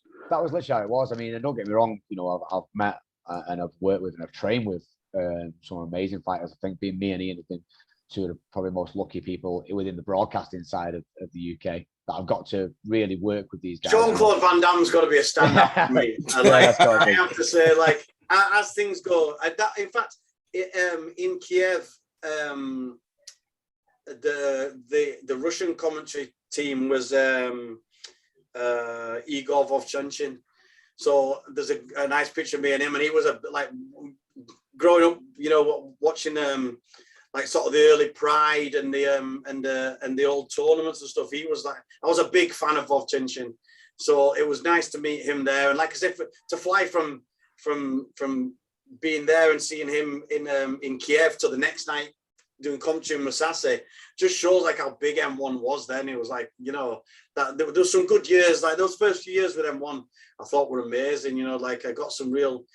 When I look back, actually, like from retiring in 2009, I've had some of my best times actually through retirement. Some, you know, amazing opportunities, meeting guys like Jean-Claude Van Damme, Roy Jones Jr., who was my favorite boxer by a long shot. And I got the chance to, he was in Orenburg, he performed live for M1, he performed the Can't Be Touched song, and then I got to meet him backstage at the after show party and chat and things like that. So, you know, it's been, you know what, like you asked me the question at the start, like how did I get into it and a little bit about your career, like I could literally tell you all day, like amazing things that have happened from this sport, and I'll you know, I love it. It is actually my life. Yeah. Same with me as well. Like I say, you know, wouldn't be anywhere near where I'm in life without the moments I've had, and like I say, me and Ian being able to share some experience together with people, but meet certain guys in the sport, and it's been amazing really so far. And you know, it's at a mad point for both me and Ian now. I think where a lot of the stars that are coming through are our friends. Or people, you know, Molly, you know, me and Ian are very close to Molly, and she came out to Ireland to watch my fight. And she is absolutely amazing. Like you watch her as a fighter, like she is hard as nails, you know, really, really, really hard. And yeah, it's like, she is. You know, like she some of the like the wins on UFC where she's not been the favorite and she's come out, and it's like she's not asked whether she's a favorite or not. She's coming out, she's fighting, and she's winning. Yeah. Like, I love watching it. You know, like I'm still a fight fan, just like a proper fight fan, and she is one that I would never miss one of her fights to watch. Just guaranteed excitement and leaving everything on the line. She'll leave everything in there. Yeah, I mean, when I went to UFC London, you know, like I say, I went to my first UFC event, 105 it was, Michael Bisping versus Dennis Kang. It was a fantastic experience. It was amazing, but I didn't know anyone on the card. Like, I knew the fighters, as in I knew who they were. Yeah. But I went to UFC in London, and I literally knew pretty much one side of every fight, or near enough every fight, and it was quite amazing. I was looking through like Mohammed Makayev. Again, me and Ian have been close to Mohammed. We've had him on our show. Again, I actually he was the first person I interviewed when I took on the MMA Uncaged magazine. I sent him some interview questions and got back some really shocking reply, like, you know, how did you get over here and things like that. And I was like, wow, like the guy's had a real tough upbringing, and you can see why he's so focused and so hard and determined. You know, the answers he gave me, I was like a bit wow, like, you know, again a star who you could see early on and could tell was going to be a star. We commentated his first ever amateur fight on Shinobi. And then to go and watch him do what he did in the UFC was amazing. But like I say, we're at that point now, you know, known Paddy and whatnot for and the team over there, the next gen team, great team over there. Like I say, with Moll and everything like that. But you know, known Paddy from the local scene for years. He was the FCC champion, so it was great. And it's mad to see the impact that these people are now having. Tom Aspinall, another one. You know, I queued up to see Tom last week at the expo because he's a good mate, and I wanted to see him and stuff like that. And he stopped after the queue and he went, "Jamie, why are you queuing up? Like, I'll come." He's like, "I'll come and see you anytime. I'll just come to your gym." And me and my missus, we were laughing, and it was like, I said, "I just want to come and see you," like, because you know, at the end of the day, it's like, you know, he's doing so well, and you know, he's probably not going to have time to answer his phone all the time to you now and things like that. But you know what? It was nice to have that. And that's kind of where I think me and Ian have been at. Ian's probably been at that for the last few years. I'm kind of at that point now where these guys that are really coming through now on this new wave. Because I know, so the last wave of talent that came through were Ian's friends. So that was, you know, Paul Daly, Dan Hardy. They were coming through early sort of 2010, 11, weren't they? And they were already. So I'm kind of at that point where Ian was at now. Back then. And it's quite surreal to see, and it's like you feel like you're bullshitting people and saying, "Oh yeah, I know them." They're like, you know, training them or whatever, and they're like, "Yeah, all right." No, I have, fucking have. Tom Aspinall definitely give me a fucking grappling masterclass and hiding me all over. Definitely happened, trust me. Like, trying to flip through Instagram trying to find the picture. Yeah, look, 2012. got it. Hey, and I found it. Another one's Gav Hughes as well. I know you trained with Gav as well, haven't you? So I'd say I still train with Gav now. With me and Gav have got a real bond for life, really. We trained together at Tom's and became really good friends. And he's done a lot for my career and just in being there, like, and just you can ring him anytime, or you can just turn up to train with him. But he's a cool guy and he's doing so well. And he's on the Paris card, Bellator. He's got a really tough fight. But I know Gav's one of the toughest guys you'll see. His actual style reminds me a lot of Ian. So when you watch him and the way he tries to, he'll make you fight the fight you don't want, and that's kind of what he's been very good at. And then a lot of time, Gav was predominantly a striker, but kept choking people because they kept trying to take him down because he'd go at them, and he was like, he didn't give a shit who he was. And Biggie Thomason was the fight that changed me my views on Gav and made me realize how tough he was when he attacked. Biggie had just knocked out Bobby Pallett with a horrendous head kick on Shinobi on one, I think Shinobi 3 or 4, and Gav fought him on the next one, and it was for the title. I think Biggie had the title, and from this knockout artist, you'd think, oh, Gav's going to have to take him down or do something. And Gav just beating the shit out of him standing, and it was I think me and Ian at the time, one of the best fights we'd seen at amateur level. We've seen both having a good pro career. I don't think Biggie's gone too far in the pro side, but obviously Gav has. So, yeah. So let's move on then. So usually at the end of these, we have a sort of a little fun part. Usually ask would you rather questions. Okay. So there's only a couple of them, so we'll jump in with the first one. So, would you rather be forced to listen to the same 10 songs on repeat for the rest of your life, or forced to watch the same 5 films on repeat for the rest of your life? 5 films. 5 films. 5 films, and I could tell you the 5 probably as well. Go on then. What are the 5? So can I choose the 5? Is that? Yeah. Go for it. Yeah, that's easy. I'd say Goodfellas, Heat, Shawshank Redemption, Usual Suspects. I'll think of a 5th. Do you know what? Happy Gilmore. Yeah, good one. Bit of comedy in there. So, Yeah, got a bit of comedy in there. I'd go for Old School, which is again another Butlin comedy. Top Gun would be in there. Casino, Goodfellas, and probably Shawshank as well, or maybe Forrest Gump. Forrest Gump or Shawshank, one of the 2. You're not fans of music. just completely discarded that one. Oh yeah, that was a quick answer. That's 10's too many songs. Good film choices though. I like them. Yeah. So next one, would you rather have to always hop around on one foot or always have to squat? I've been forced in the last sort of 6 months to fucking hop around on one leg, and it's been shit. So I'm going to go with squat. I'd like to be in a position where I could comfortably squat. That'd be nice. You'd have to do one leg squats if that's the case. Then. I'm going squat too. I think hopping around would be shit and remind me of my injuries. So no. But just think though, if you're always squatting, it looks like you're gonna shit yourself or something. If you're always squatting. But listen, you need a shit. You've got to think about this long term, yeah. And if you're going to be squatted and moving around, at least you're going to be balanced in your body. If you hop around all the time, you're going to go very one-sided, aren't you? You're going to have like a big muscly leg, one muscly ass cheek. Like you sit on the toilet and have one muscly ass cheek, and one leg that's pathetic. I think it's really important to think about like the long-term consequences of these actions. Absolutely, yeah. Hey, we didn't say you can't switch the rounds. So you still have on one foot yourself. Oh, switch it up all the time. For the next question, could you just make sure you fill us in on all the details? Yeah, I feel that was misleading. Need all the semantics.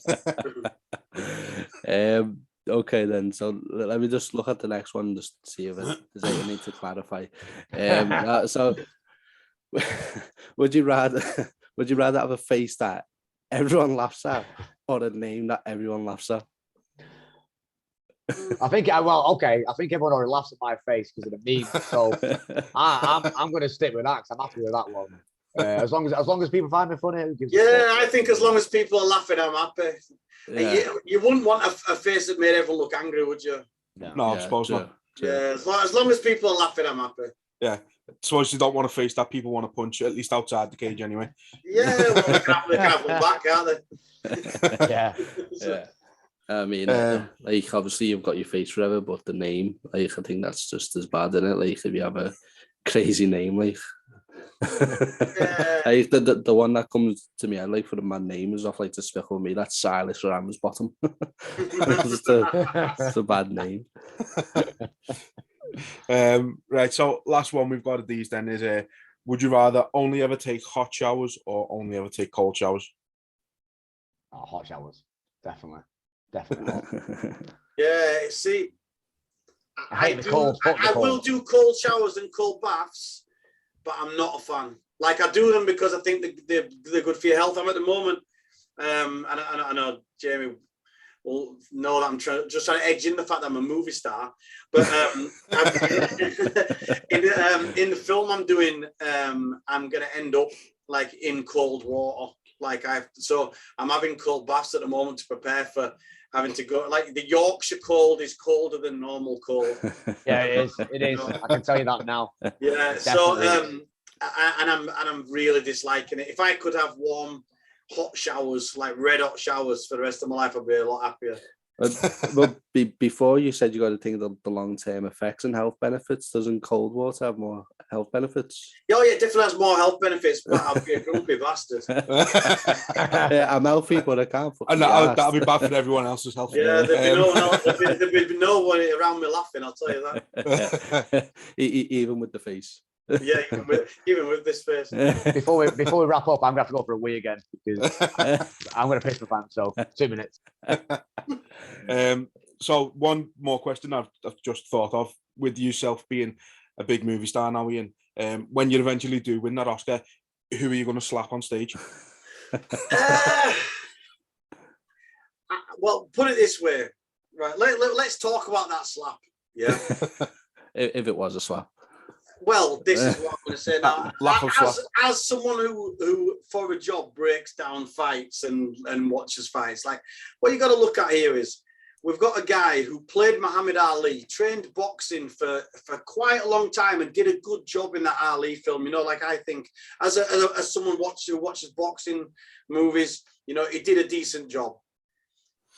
You've got a guy who he went over to slap, who is effectively a welterweight or something, you know, like nowhere close to being the same sort of size. Yeah. And it had no effect. For me, that was bullshit. Like, I'm calling bullshit straight away. Like, even as actors, there was just, the acting wasn't very good. Like, it was just, let's do something to take the attention away from all the other bullshit that's going on in the world, because there was absolutely no way that a Will Smith who's trained in boxing couldn't do some sort of damage. Yeah, it was a shambles. Like, I mean, they must have forgot that they were at an acting award show. You know what I mean? Yeah, there was no awards going out there.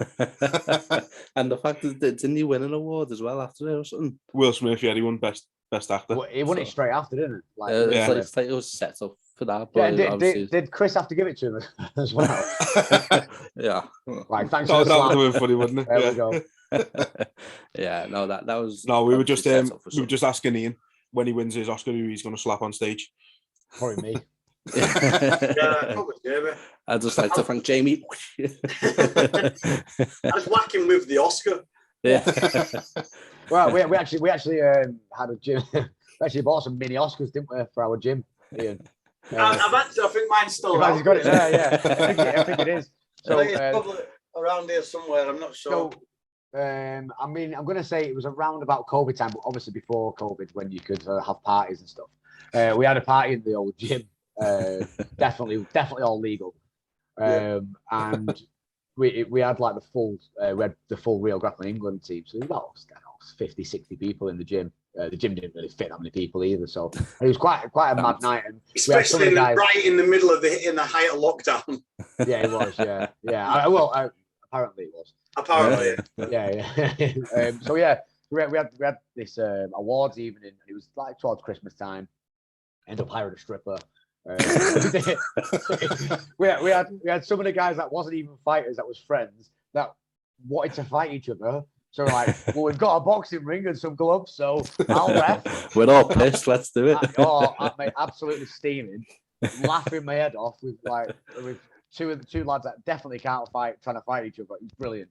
So, but anyway, in the midst of that, we had an awards evening where me and Ian give out awards, the most ridiculous things, like pressure tap of the year in the gym, just stupid things. Yeah. And I think has Ian got it there? Has he got the award? It's on here somewhere. I know that it did have pride of place, but Sam Kelly, our little bantamweight, has just put me a new full desk on so that I've got like a new top, and I won't be surprised if he has stolen my Oscar. I wouldn't be surprised because, to be fair, they were. I mean, I'm pretty sure it was a pack of 24 for £6. So they were very, very cherishable items that definitely went missing immediately. But yeah, so we did our own Oscars, and it went really, really well. And there was a few fights. So it was great. Did Ian slap you there? No, he didn't. No, but he did. We did nearly have a fight with the Berry Gypsy community at one point, which was quite funny. Yeah, there's a gypsy camp just up the road, like the traveller site, and they weren't happy with us having loads of cars parked up there, and then came down. So then that nearly ended up in a fight. I mean, it's a bit Richard them, like moaning about people parking anywhere they want. Well, it was quite funny because they definitely picked the wrong guy to argue with. Probably the wrong guys to argue with in our team would be probably me, Ian, Andy, and then Evo. So Evo, Adam Evans is the one that you don't argue with because he will not argue back. He'll just punch you. That's pretty much how it works. We've got some funny stories on that for another time, but yeah. So they decided to argue with Evo, and Evo just fucking straight away going, "Come on, then." And well, I mean, how many you can't lose an argument if you don't argue back, can you? So yeah.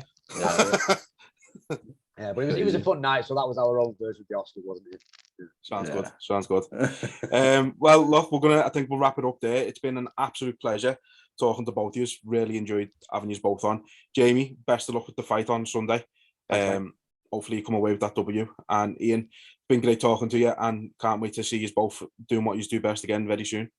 Brilliant. Thank you, guys. Cheers for having us on. Guys. Thank you very much. No problem.